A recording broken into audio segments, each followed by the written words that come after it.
The death toll in the Johannesburg inner city, a fire incident expected to rise. More than 70 people died and more than 40 were injured after a 5-story building caught fire in the early hours of the morning. The exact cause of the blaze is still being investigated. For the latest on this developing story, let's now speak again to SABC News reporter Nozintombi Mia. Nozintombi, good morning once again. Tell us what you can see from your vantage point. Yeah, almost more than 70 people confirmed dead here. We've moved from where we were, which was literally right opposite a burned building or the burning building. And we've moved further up the road. And I just want to show you, I want my camera colleague Kina to just pan and show you what we're seeing here. This is literally the people that are standing outside here, trying to find out what happened, trying to get word of whether they knew any of the people that were in the building injured or anything. And while Kina is showing you those pictures, while she's panning and showing you those pictures, we're going to speak to this eyewitness that was there and saw what happened. Hi, Buti, how are you? I'm good, and you? Today is a very, very sad day. What did you witness? Yesterday, I saw people jumping off the building, and I heard some of them, they were screaming, so the smoke was choking me. That's when I realized, no, there's fire somewhere around the place. Yeah, so some of them, they tried to escape the fire by jumping off the building with their luggages, trying to rescue themselves. And some of them, they couldn't make it. It was difficult for those people inside the building, because some of them, they were living, there are four floors actually inside the building. So the fire started from the first floor going up. Those who were upstairs, they are the ones who decided to jump off because they couldn't get the chance to rescue themselves. Yeah. Have you ever seen something like that before? No. I've never seen something like that because they were really jumping. So yeah, even myself, I cannot jump. Where were you? Where were you at the time of the fire? I was just standing close there by the streets, down the streets there, watching whatever was happening yesterday. And it happened midnight, around 1. Not only has it been such a tragedy, I can see your eyes are red, bloodshot. You've not had any sleep at all today. You must be really, really shocked and horrified at the moment. Yes, because whatever happened caught me off guard yesterday. So, yeah, I was frustrated. We know the number of people who've died is more than 73. Do you know any of the people that died? No, I don't know anyone. Do you know any of those that survived? No. All right. No. Thank you. Oh, just before I let you go, what do you need assistance with? What do you need help with? No, I'm okay. All right, thank you very much. Studio, we're seeing here, this is literally what it looks like here. There are people that are on the street, blocking off the entire street. We're just going to try and walk a little bit, just to show you. We're not going to do a long distance walk. I just want to give you an idea of what we are seeing here on this street. Here, it's packed. The whole road has been blocked off by the police. You can't walk, you can't move. It's only police cars here and some of the people who either have got shops here, work here. But literally from one end of, Van Veilig, that's where you are, Van Veilig. From one end of Van Veilig to the other, you can actually see that it's just people standing here. And this area itself, it's an area that's a sort of an industrial area where they fix cars and they have little puzzle shop type of things. And a lot of the people live in the buildings around here, trying to make a living, trying to make a basic living. And you can just see the amount of shock and horror on their faces, because this could simply happen to any other building or any other residents that live in buildings near and around here. The young gentleman just explained that he was standing outside the building when he heard, when he smelt the smoke and he saw people jumping from the rooftop. I mean, that is absolutely horrifying. It is absolutely horrifying. And if we can just go further down, I see a building it's not a burnt building, but it's a derelict building. And this goes to the heart of the problem. We heard the speaker talk earlier. We heard the MMC speak earlier. We heard the mayor speaking earlier about these hijacked buildings. And this is what what we're talking about when we talk about the hijacked buildings. I'm going to ask my camera colleague Kina to just give you a close-up shot of a building that we're seeing right in front of us. This is a derelict building. You can see that there's nobody, that there's no services, there's no water, there's no lights, and these are the buildings that get hijacked. And these are the buildings, the so-called Zulu landlords or foreign national landlords are occupying and putting shacks in, putting illegal connections for water, for electricity, and charging people 1,200 rands for a room to stay because people are desperate, they need somewhere to stay. And these are the buildings that communities are saying that government needs to demolish and refurbish and remove the people that are living in this in the squatters. And they are basically saying that they need government to do more on this matter. And before I I take back to the studio, it is so important at this point that government gives a clear way forward on what will be done. The death toll number is rising, 70 and above. People are shell-shocked. I mean, you can just see on the faces of the people that are standing behind me. There are so many derelict, hijacked buildings in this area. Something needs to be done. It needs to be done urgently. And the skepticism that has been raised right now is whether or not government is coming here at the coalface because of the problem, the immediacy of the problem. But in a week, in a month's time, nothing will still be done. And those illegal landlords who have hijacked the buildings will go back to the same buildings and start all over again. And in 3 months, in 6 months, we'll be back here in the inner city with the same problem.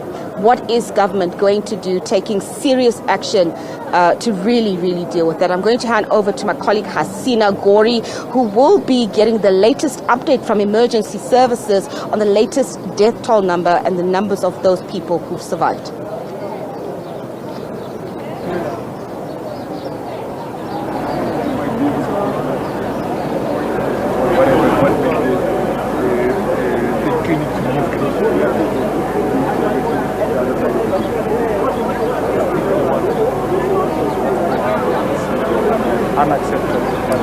Well, we're going to establish that line there to Hasina Gori. She is from the inner city of Johannesburg, where search and rescue operations and emergency services have been on the scene here from the early hours of the morning when a fire broke out at this 5-story building. We understand at least 63 people have been confirmed dead, and with the amount of informal structures that were inside this building, the numbers are expected to continue to rise. We know that various people have also been taken to hospital with different injuries and transported there to get more care. I want to bring in the EMS with us. We from the morning have seen emergency services working tirelessly inside this building. Where is the operations currently right now? Yeah, right now we have already recovered about 73 bodies out of that building, and then also a total number of about 52 people who were treated for smoke inhalation. They were treated for various injuries. Those patients were transported by our provincial emergency medical services to various healthcare facilities within the city of Johannesburg. So far, we are continuing with our search and recovery operation, meaning that we are going floor by floor. As you know, that the building is got 5 stories, so we're making sure that we move along all the floors, all the levels, to make sure that we recover. If there's any other body which might still be trapped, we're recovering that body, and then from there we should be able to, as soon as we are done conducting that search and recovery operation, we will hand over the scene to South African Police Service to conduct their further investigations. Since we have people who are stranded now, who are homeless because of this fire, we have activated our disaster management officials who are here on site to start now facilitating relief for those affected families, and also our chaplaincy who are busy conducting trauma counseling because of the people who have lost their loved ones who are here, who are very much traumatized. And we have also activated other city stakeholders like human settlements, your social development and all the other departments who are here, HMPD and all that, who are assisting us so that we coordinate and we are able to manage this incident effectively. And of course, from here, there will be any other additional resources which we might make sure that our residents have in terms of, maybe emergency shelter and all the things which they might need so that they can be able to continue with their day-to-day lives. From this morning, we know that the investigations are still ongoing, but do we have a clearer picture of what exactly took place and what caused the fire in this building? We don't know. At this stage, the cause of the fire incident is still a subject of investigations. Our fire safety officials will be starting with that preliminary investigations as soon as we are done with our search and recovery operation together with South African Police Service. Maybe sometime during the day or later on in the evening, we will have some kind of a preliminary investigation tell us as to what might be the cause of the fire. But hence we know that the building has been hijacked or abandoned. There's a possibility that it might be, illegal connection because the area doesn't have a power supply. It might be issues of other heating devices which the residents are using. So maybe it might be one of those options which I just mentioned, but our investigations will be able to tell us.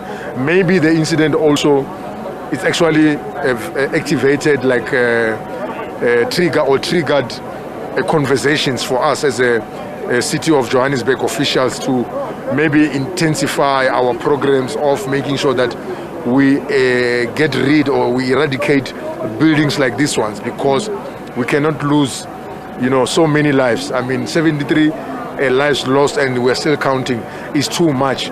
Myself, I've got about 23 years of service in the fire department in my whole life. While working for the City of Johannesburg Emergency Management Services, came across an incident like this one.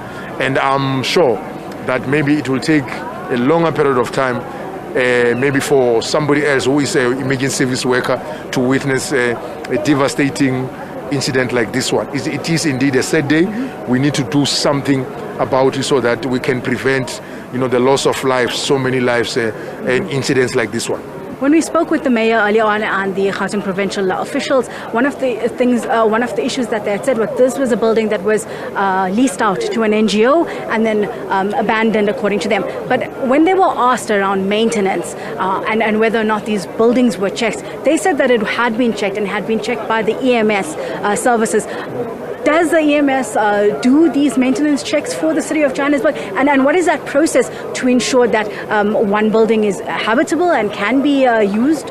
Yeah, we do. We've got a part in terms of fire safety, which our colleagues from the fire safety unit will go out and conduct these building inspections.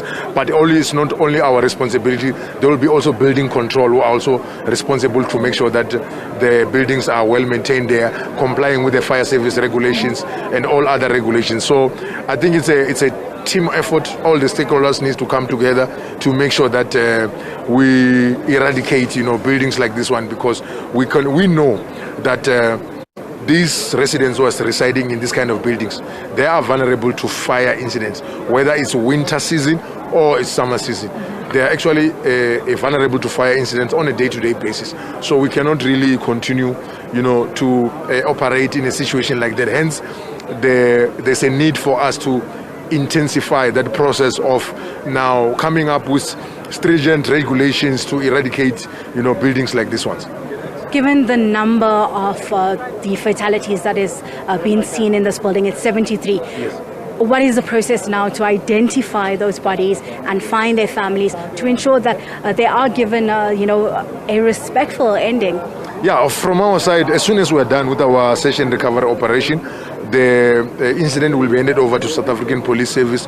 Of course, they will start activating all the, they'll start answering all the questions which you just raised now. So they will be able to maybe activate the family members for identification purpose and all that. So we're hoping that the family members who are here will be able to assist in that process.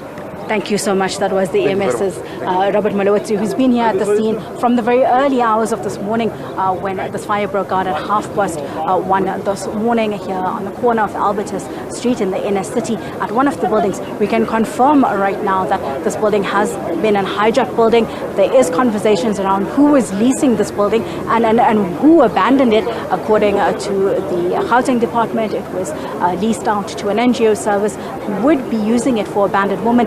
Was told that there was a clinic that was being run from here, but it was also abandoned due to vandalism that was happening in the building, and therefore it was not handed back or then taken over once again by the city of Johannesburg. It's unclear when exactly this hijacking situation began. We're told that there are cartels that are working in syndicates that rent out these abandoned buildings. It is an issue that is not new. It hasn't only began right now, but it's something that is ongoing. And the city, according to them, have been putting in plans into place. They say that today is not the day for these conversations to be delved deeply into, and that they promise that a press briefing will be held in the coming days to answer the questions specifically around the housing issues in the city of Johannesburg, but also in the greater Johannesburg area. There has been an issue of housing with these kind of housing situations happening. What we understand is that inside these buildings, there were not just rooms that were there, but informal structures that were placed so that the various families, according to the numbers from officials, about 140 families have been affected by this fire. They're now being displaced, and according to the city, they are being housed in 3 buildings that will be used to ensure that they will be have a home and ensure that they're kept safe. As you heard, investigations still ongoing, and the body is not yet identified. The death toll sitting right now at 73 bodies that have been recovered. At least 40 have been taken into hospital for smoke inhalation and various other minor injuries. According to the EMS, search and rescue is still ongoing behind us in this building. Once the scene has been concluded by the emergency services, police then will come in with the forensic team, will then look into what their investigations will begin as well. They will be looking at culpability, who should be held liable, but also the cause of this fire.